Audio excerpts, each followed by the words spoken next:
الرحمن ناظرین اکرام، السلام علیکم ورحمۃ اللہ وبرکاتہ۔ ناظرین اکرام، آج ہم آپ کو بتائیں گے کہ اگر کوئی شخص خواب میں اندھیرے کو دیکھے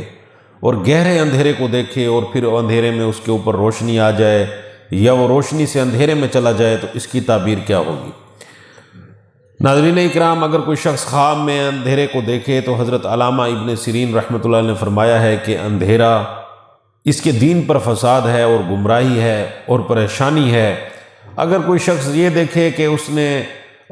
خواب میں اندھیرا دیکھا ہے اور اندھیرے سے اس کے اوپر روشنی آ گئی ہے تو اس کی تعبیر یہ ہے کہ وہ گمراہی سے نکل کر دین کی راہ پر چلے گا اور توبہ کرے گا اور اللہ سبحانہ و تعالیٰ کا شکر گزار بندہ بنے گا۔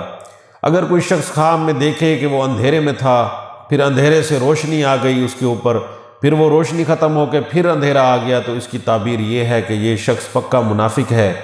اور یہ دین میں بھی فساد کرے گا اور اس کے دین میں بھی بگاڑ رہے گا۔ اور اگر کوئی شخص خواب میں دیکھے کہ ہوا کے ساتھ اندھیرا آیا ہے اور پھر اس کے بعد روشنی آ گئی ہے، پھر جو ہے نا اندھیرا آ گیا ہے تو اس کی تعبیر یہ ہے کہ اس کو بہت ناگہانی موت آئے گی اور اس ناگہانی موت میں یہ مر جائے گا۔ اور ناظرین اکرام، اگر آپ کو یہ ہماری ویڈیو اچھی لگی ہے تو آپ ہمارے چینل کو ضرور سبسکرائب کریں اور بیل آئیکن کو بھی دبا دیں تاکہ مزید ہماری اچھی ویڈیوز آپ تک پہنچتی رہیں۔ السلام علیکم ورحمۃ اللہ وبرکاتہ۔